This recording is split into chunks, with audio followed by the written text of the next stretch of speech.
How's it going, Minties? This is the Uncanny Omar here from Near Mint Condition. And join me as I take an advance look at the Incredible Hulk by Peter David Omnibus. This is my most anticipated omnibus of 2020. Well, so far, right? But I cannot wait to open this and check it out with you all. So please stay tuned. So let's take a look at this. And before I do, I want to give a shout out to David Gabriel and the folks at Marvel for sending us an advance copy of the book. It is finally here. I cannot wait to open this up and look at it. All I did was open the shrink wrap. The book comes out on January 15th, so it's literally right around the corner. Let's take a look at it a little bit closer. There are two covers. They have this cover right here, and then the direct market cover, which is the Todd McFarlane cover from 345, and then this one is 332, I want to say. Yes, right here, and then 345, the cover with Hulk spreading open the words Hulk. I love that cover too. So this is the one that goes into the standard edition places like Amazon. And here is the spine. I love seeing this. Volume 1 gives me hope that there's going to be future volumes of this. One of my most wanted omnibuses. Like, I did a list last year of my top 30 most wanted, or was it top 20 maybe, most wanted Marvel omnibus at the time. It was omnibuses, right? That's what I would call it.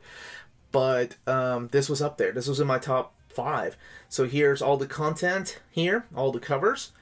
Retail price is $125. So let's check it out. Let's look at it underneath the dust jacket.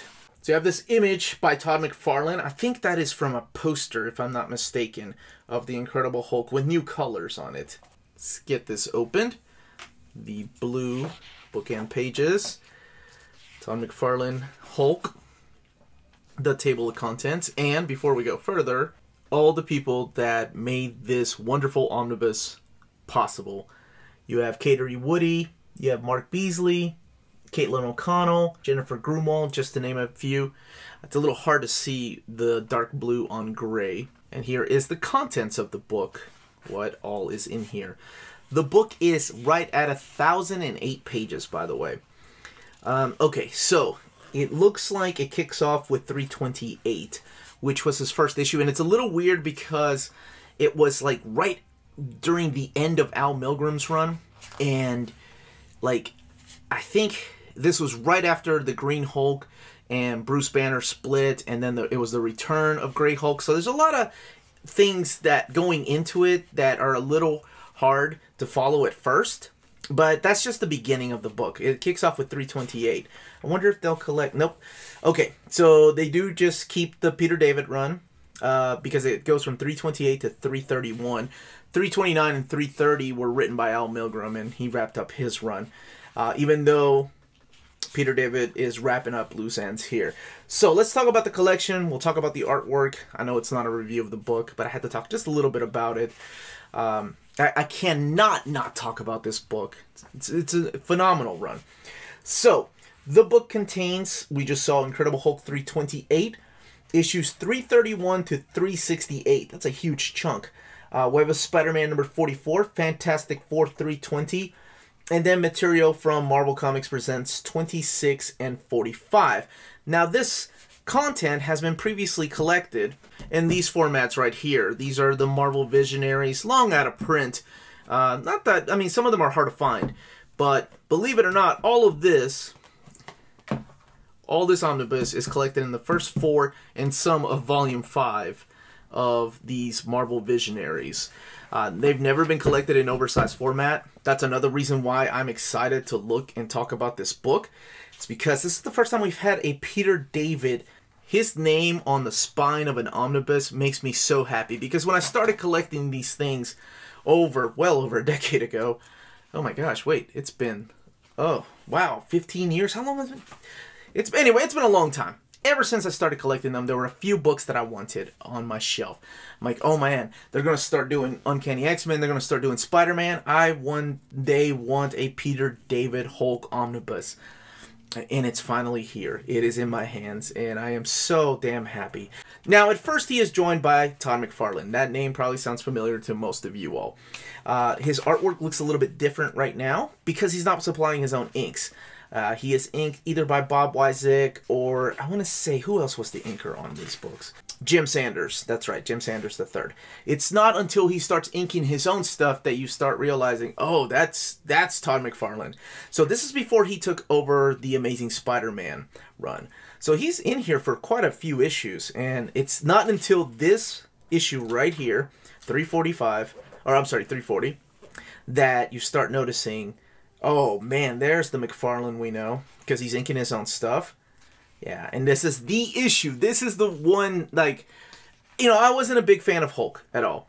The only time I ever bought Hulk was when it was a crossover with the X-Men, or the X-Men showed up, or eventually X-Factor shows up later on. So this is one of the few issues I had. And I fell in love with the artwork. I didn't even know who Todd McFarlane was at the time because this was coming out as a monthly book. I didn't know he was hot commodity. I mean, he wasn't as hot as he is now, right? But I was just blown away by that cover, this wonderful issue 340 cover. I mean, just look at that. Look how many homages have been made of this image alone. And actually, that's inked by Bob Wyzick. I won't spoil that fight. But as you can see, McFarlane later on starts inking his own stuff, so that's the art style that you're probably more familiar with. And it's in oversized format. So yeah, I would only get those, and then eventually, I think the very first Hulk issue that I started getting monthly is collected in this book, and it's towards the end, it has to be.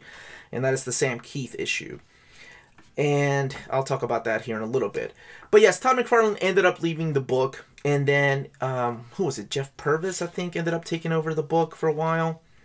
Jeff Purvis, that is right. Yeah, and there was a fill-in issue by this guy right here, Eric Larson. And as a matter of fact, I want to say the first Jeff Purvis issue, this one here, is the first appearance of Mr. Joe Fixit.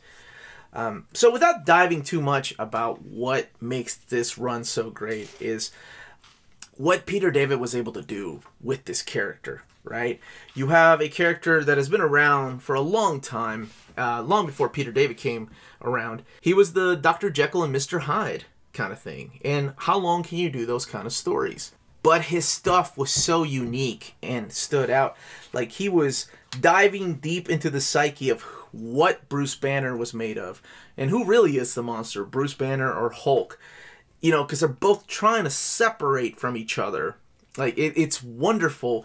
And I don't want to give anything away because, you know, there's talk of, like, depression and anger issues that a lot of other writers have done, you know, since then. But at least for me, this was the first time that, like, I've ever been blown away by the Hulk as a character. And it made me fall in love with this comic. So much so that, you know, I started getting back issues. I was like, well, this is good. I got to check out the other stuff. And I do enjoy other runs, like the Bill Mantlo run. I think Stern wrote him for a while. But to me, this was it. This was Peter David Hulk is the run that made me into a fan of the big green guy, even though most of this run is the big gray guy. Oh, this is Jeff Purvis. I think he's inked by Terry Austin. I really love when Terry Austin lends his inks. Terry Austin, this is issue 350. It's when he's fighting, and it's like a crossover event. I think it ends up like there's some tie-ins to like Avengers and Fantastic Four, Web of Spider-Man. That was the Web of Spider-Man issue, but I don't see the Fantastic or the Avengers annual collected in here. Not that it's necessary, but I'm sure they didn't collect it because it's not really Hulk-centric, but it does wrap up some of the storylines that started off in the Web of Spider-Man and Fantastic Four and the Hulk issues. So it's interesting to go back and flip through here because you see like a lot of things that happen that are so different from the beginning and where he is here towards the middle and the end. I hope they collect the Bob Harris issues. I know the Visionary did. Yeah, they have to. It's in here. It's the Betty issue. Like, I think Bob Harris did a one-issue fill-in.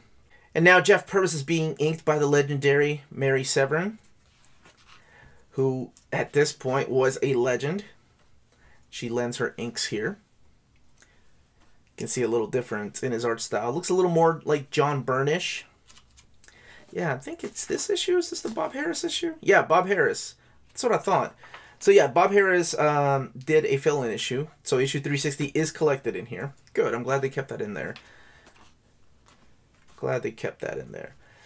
Now, let's look a little more here and talk about who eventually takes over the book, because so far we've seen Todd McFarlane and Jeff Purvis. But the guy that eventually takes over... Oh, this is the Countdown storyline. I love these covers by Walter Simonson. Hold on. So you have the Countdown story. That's a 4-issue storyline, kicking it off with the fight with Abomination. I think the next one is The Thing, and then the Leader. Yeah, The Thing, Leader. All covers provided by Walter Simonson, even though Jeff Purvis does the inside. And then the Madman, I think, is who the last one is. The Madman, yes. And I think this is the first issue, that's right, that the new young gun named Del Keown did for the Incredible Hulk. And Del Keown will eventually become the Incredible Hulk artist for actually quite a bit before he ends up leaving too. And I don't want to flip too much through here because it will ruin part of that storyline. So I assume... Oh, wait. This was my first issue. So right here, this is the Sam Keith issue. And honestly, I think it's the last one collected here. So this is the Sam Keith issue. I got it because I love this cover. And I had gotten a few issues of Hulk, right? But this is the cover that I was like, huh, why does he look like that? And why is he still gray? I thought Hulk was green. I read it, and I didn't really fall in love with it. It wasn't until like the next few issues that, because I started getting it monthly, because I was like, well, it's good. It's good enough for me to keep reading.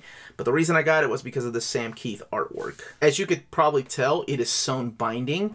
One thing I'm noticing, much like in the Power Pack Omnibus, that eye isn't very big. But I don't know what magic they're using because there's no gutter loss at all. And, you know, it has to do with the sewn pages too, but there is no gutter loss. And I figured for a book this thick, over 1,000 pages, the eye would have to be a little bit bigger. But like I said, I'm not sure what magic they're using, but it's working. So now, you can purchase this book from... This episode is sponsored by CheapGraphicNovels.com, your online home for brand new graphic novels and collected editions up to 50% off the cover price. Cheap Graphic Novels prides itself on packaging your books so they arrive safely and in excellent condition, as well as prompt and helpful service. And check out their bargain bin for even greater deals up to 90% off cover price. And for you Minties, Cheap Graphic Novels is running a special promotion. If you're a first-time customer, let them know you were referred by Near Mint Condition at the checkout, and you'll receive a credit for free shipping on your next order. Now, this is only for U.S. customers. Cheap Graphic Novels, your source for the hottest books with the kind of deep discounts, quality shipping, and customer service that will keep you coming back for more. That was the content of the book, the page count, and the binding. I also compared it a little bit to what was previously collected in trade paperback format. Please don't forget to hit that like, subscribe button, notifications button to let you know when our videos are going live. We can be found on Patreon and Redbubble. All that information is in the description down below. And you can also join us on our social media pages to keep up with us and what we're doing in our videos. And that is at Near Mint Con. This was the Uncanny Omar, and remember, Hulk smash!